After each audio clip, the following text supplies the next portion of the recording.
In at 5, Mammon. In the New Testament of the Bible, Mammon is a fallen angel. His name is thought to mean money, material wealth, or any entity that promises wealth. He's essentially the embodiment of the cardinal sin, greed. Sounds like a swell guy. He is associated with the greedy pursuit of gain. I quote, "You cannot serve both God and Mammon." He is often personified as a deity and is included amongst the 7 princes of hell. According to some readings, he is the son of Lucifer himself, conceived before his father fell from heaven and born after he was sent to hell. Before his fall from grace, I quote, "He was more interested in heaven's golden pavement than its celestial leader. From the underworld he comes up with schemes to manipulate humans into adding to his fortune. He is supposedly so powerful that innocent humans can be corrupted by him, adding to his treasures and fortunes instead of virtues that they can carry up to heaven." In at 4, Abaddon. Abaddon is known as the angel of the bottomless pit, one of the many fallen angels we have on our list. In the New Testament book of Revelation, they are described as the king of an army of locusts, as well as Destroyer, the angel of the abyss. As the king of locusts, he has an army resembling horses with crowned human faces, women's hair, lion's teeth, wings, iron breastplates, and a scorpion stinger. Nasty. Many believe Abaddon to be the Antichrist, but others identify him as the angel as Satan. According to Revelation 9:1-11, after the 5th angel sounds his trumpet, a star falls from heaven and opens the bottomless pit. As a storm of smoke arises, and from the smoke a plague of locusts emerge to torment, but not kill, men who lack the seal of God on their foreheads for 5 months. His origin gets a little hazy, making him appear to be the servant of God, yet also a servant of Satan. Guess it's up to you what you believe. In at 3, Belphegor. Belphegor, along with a few other numbers on our list, is a demon and one of the 7 princes of hell. His powers are of seduction, seducing people with money and inventions, promising endless riches. His role as a demon is to turn humans against each other through means of wealth. He uses our gluttonous desires to drive man to evil, promising fortune in the end. Other reports label him as Hell's ambassador to France. Odd title. And his adversary is Saint Mary Magdalene, one of the patron saints of France. His origin is that of a fallen angel and a false god that Moses handed down the death penalty for worshipping. He was dispatched to earth by Satan to deceive mortals, often taking the form of a beautiful woman, typically naked. Although sometimes he can appear as a demon, sporting leathery flesh, horns, sharp teeth, and a gaping mouth, ready to destroy mankind. In at 2, Beelzebub. Identified in the New Testament, Beelzebub is the prince of demons. He holds a high position in Hell's hierarchy and supposedly led a successful revolt against the devil. He is the chief lieutenant of Lucifer, the emperor of Hell, and is often placed among the 3 most prominent fallen angels, the others being Lucifer and Leviathan. He is capable of flying, which is the worst, and is known as the Lord of the Fires or the Lord of the Flies. Beelzebub is rumored to be responsible for many demonic possessions throughout history. One of the most famous is the possession of Anneliese Michel, a teenager who was diagnosed with epilepsy before a number of exorcisms were later performed, eventually resulting in her death. Beelzebub was also believed to be sowing his influence in Salem, Massachusetts. His name was repeatedly mentioned during the Salem witch trials. And finally, in at number 1, Lucifer. In classical mythology, Lucifer, meaning the bringer of light, was the name of the planet Venus, though in many cases Lucifer was represented as a winged child pouring light from a jar, or even a man bearing a torch. Now in Christianity, as we know, Lucifer became so obsessed with his own beauty and intelligence that he began to desire the honor and power that belonged to God, corrupting him and forcing God to cast him down to the underworld. It is also noted that once he was cast down, he changed his name from Lucifer to Satan, meaning adversary, and following the second coming of Christ, he was bound to the pits of hell during the 1,000-year millennial kingdom over which Christ ruled. All in all, Satan is widely known as the devil himself, an evil entity that seduces humans into sin. He possesses power over the fallen world and a host of various demons. In Judaism, Satan is regarded as an agent subservient to God. There is no answer to whether Lucifer and Satan are 2 separate entities or whether Lucifer's fall from heaven created Satan, but an examination of several passages reveals that he can be none other than Satan, the devil himself. Coming in at number 5, we've got Asmodeus. A lot of folks take great issue with some of those classic vices. All plenty of fun, all the bane of Puritans and teetotalers across the globe. If you delve too deeply into any of the above, you could find yourself receiving plenty of disapproving looks. Too bad, considering how much folks tend to enjoy these things. Is it possible to have too much of a good thing?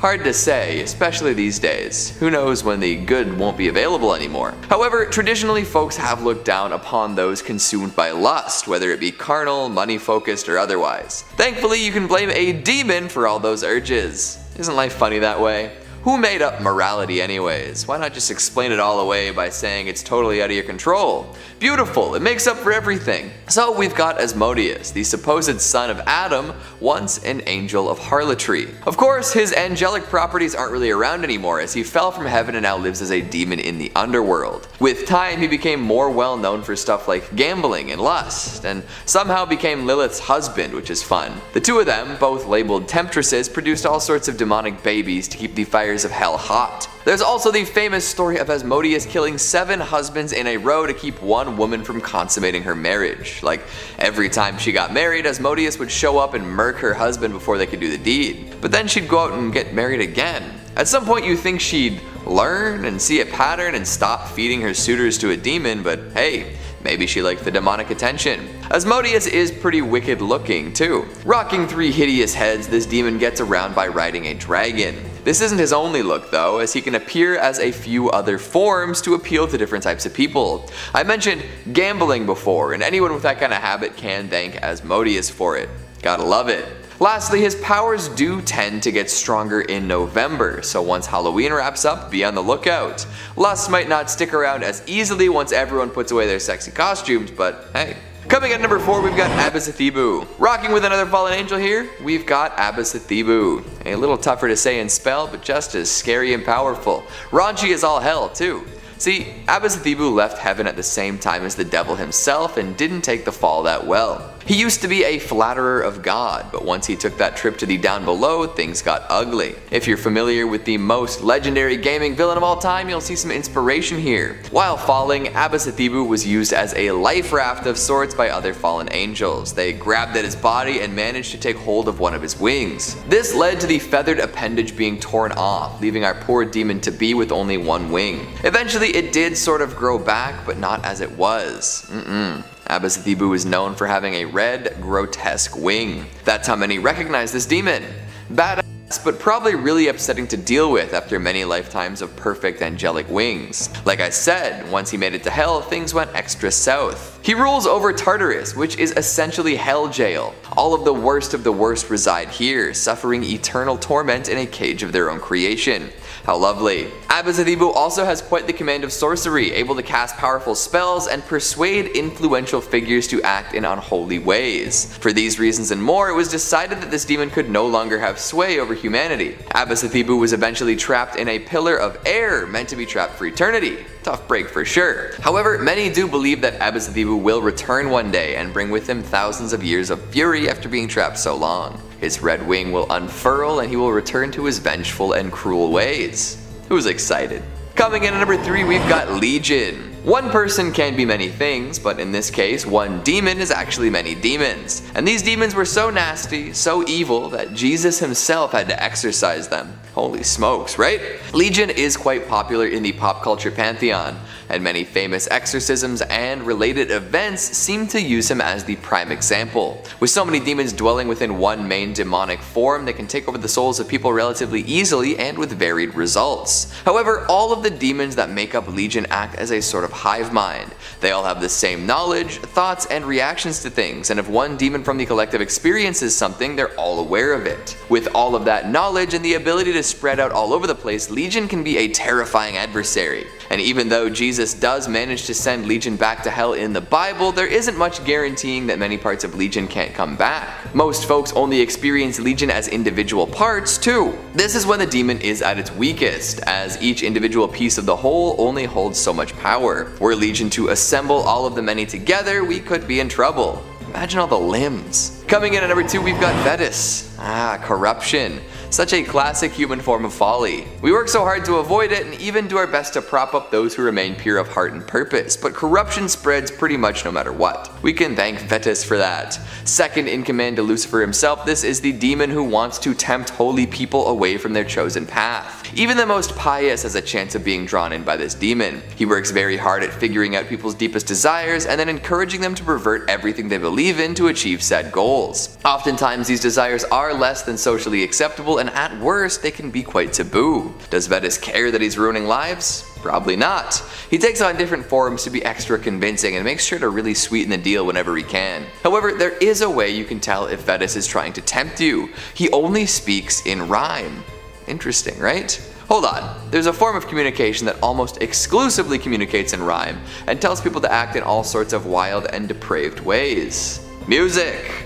Pop music specifically, but hey. Do you think that Vetis is communicating with modern folks through the tunes we so often hear on the radio, telling us to consume, to cavort, to consummate? That's insidious. And finally at number 1, we've got Beelzebub. Speaking of music, how many songs explicitly reference Beelzebub? I can think of 2 right now, Bohemian Rhapsody and Beelzebos. I'm sure there are plenty more, but you can drop those in the comments. As you do that, I'll continue on my way talking about this demon.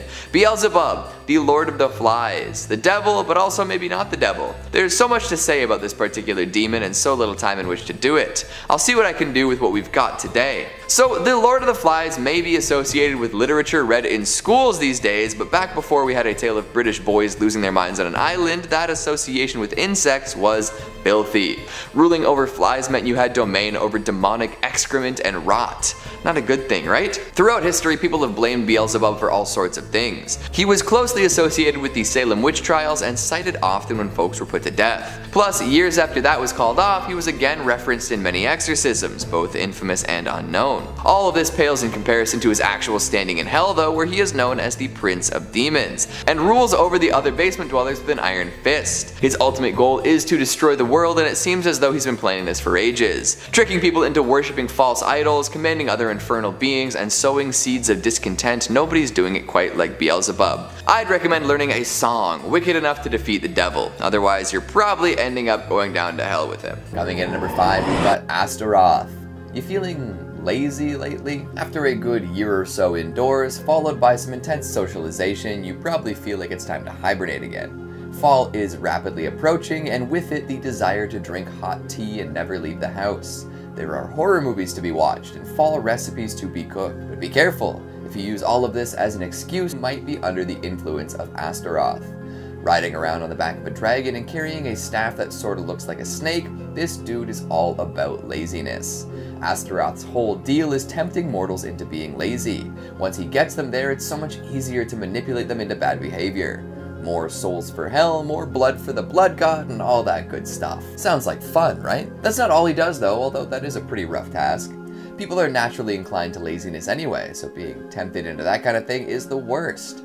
In addition to that though, he's also the treasurer of hell, and helps the new demons get a hang of things when they first show up, showing them the super hot ropes and whatnot. Interesting that hell has a currency that they needed organized, eh? I'm sure he does plenty of laundering across all sorts of seedy underworld activities. Interestingly enough, witches see Astaroth a little differently. They consider him a female demon with expertise in all sorts of areas, more specifically, lust, protection, and love. So Astaroth can be many things, but one thing is for sure, and that is Astaroth's terrible breath. That's a fun little demonic detail. In Christian lore, it appears that Astaroth also has dominion over math, and can make people invisible in their search for treasure, so Nathan Drake and Indiana Jones may have something to talk to this demon about. And like most demons of higher orders, Astaroth can answer any questions asked as long as they fall under the topics he knows about. Coming in at number 4, we've got Olivier. A real jerk, this one. We can see this playing out across all cultures and eras, and it's always justified by some ridiculous standard. Cruelty and hatred towards the poor and disenfranchised. More than ever, the line between stable and in the street is thin and blurry, and Olivier takes full advantage of this. I'm sure all sorts of entrepreneurs, influencers, and money hoarders have been visited by this demon. Olivier, baby, the so-called prince of archangels down in the depths, and patron demon of encouraging malice and viciousness towards the poor. That is indeed a low demon to be. We live in a messed up world already. Why should the poor be reviled for simply being poor? At what point do we decide that work is the ultimate good and that nothing else can stand in for that morally or economically? It seems as though the folks who do the most important, most real work, say building the structures that we inhabit or bringing food to the masses, get the short end of the stick. And Olivier apparently has a fair share in keeping that the way things are. Middle managers and corporate drones keep their specific machines chugging and then dump on the poor, telling them that they should simply work harder. Forget Astaroth making folks lazy, making folks think that others are lazy for not making as much money as them is really wild. Olivier, you really are a rat, aren't you? Coming in at number 3, we've got Adrammelech. So we talked about Beelzebub last time and his tendency to bring about terrible things. There's plenty of responsibility that comes with being Lord of the Flies, and he's gotta have some help from time to time. Unfortunately, there aren't any temp agencies or internship programs in hell. Most folks are just destined to do their jobs and do them for all of time. This is where Adrammelech comes in. This demon does his best to give Beelzebub a hand by assisting the Lord of the Flies as a great minister and chancellor, a lofty title for such an interesting demon. On top of being this assistant in Hell's hierarchy, Adrammelech was also known for being a sun god who demanded human sacrifice. So even before being adopted by those beneath the surface, he was causing trouble. I wonder how many humans were dropped in his name. And I wonder how many of them ended up in Hell, possibly even under his command. Makes you think now, doesn't it? There might be a moon god brother out there demanding similar bloodshed, but I can't make any guarantees. Lastly, before I go, I'll bring up a point I mentioned in another video. Adrammelech has quite the eye for fashion and quite possibly a taste for Prada. You see, the devil relies upon this particular demon for all of his wardrobe needs. That's right, Adrammelech is in charge of the clothes the devil wears. You'd think that down in hell it wouldn't matter all that much, but vanity is a sin, so that fits right in. Coming in number 2, we've got Verrine. Oh, this is a nasty one. Patience is a virtue indeed, and it is so easy to lose it. Plus, once patience is off the table, everything just gets so much worse. Sure, some can sit back, relax, and wait, but there are so many forces acting against you at all times.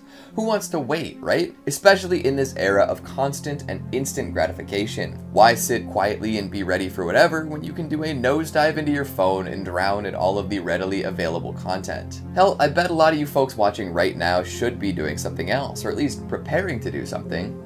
Verrine is the demon of impatience and loves to push humans towards acting impatiently. He does it without delay too, no waiting in line, no queuing up, no sitting about until something good happens. So all the folks in your life who seem to act impatiently are probably being influenced by this demon. The dude in the beat up Corolla who doesn't seem to know what a zipper merge is and decides to rush all the way to the end of the disappearing lane to just nose his way in? Verrine. The lady at the supermarket who absolutely can't believe all of these selfish people with full carts in front of her line unbelievable despite her equally full cart. Verrine. Those folks who pre-order every gosh darn pop culture artifact they think is cool and then whine until it finally arrives in the mail. Verrine. Impatience will end us all, especially if we give into it. Most things will come with time, but if you try too hard to speed up the process, you're just asking for heightened blood pressure and a desire to lash out at all those around you. And that's no fun. Some actually describe Verrine as a female demon too, so if you subscribe to that belief, ignore what I said before while referring to this entity as male. Interestingly enough, this impatient demon is mostly aligned with creation rather than destruction, which is a strange thing for a demon to do, but hey, I'm not going to claim to understand the whims and goals of each and every underworld entity. One last little tidbit before we move on to our final demon of the day, Verrine was supposedly involved in a pretty large-scale possession way back in the 17th century. Yep, it possessed a whole swath of nuns, which had plenty of implications for the church and those who followed it. Fun, right? And finally, at number 1, we've got Luvart. Supposedly the only fallen angel amidst the demonic hierarchy, Luvart is often referred to as the Prince of Angels. High praise for someone so low. This demon is many things, but one that appears quite often is the idea that he presides over possessions. Luvart was even blamed for the possession of Sister Madeleine during the demonic attacks in 17th century France. A round of applause for Luvart, everyone. Jolly good show. Most would think that they'd be safe seeking refuge within the holiest of holy books, but apparently there are plenty of demons.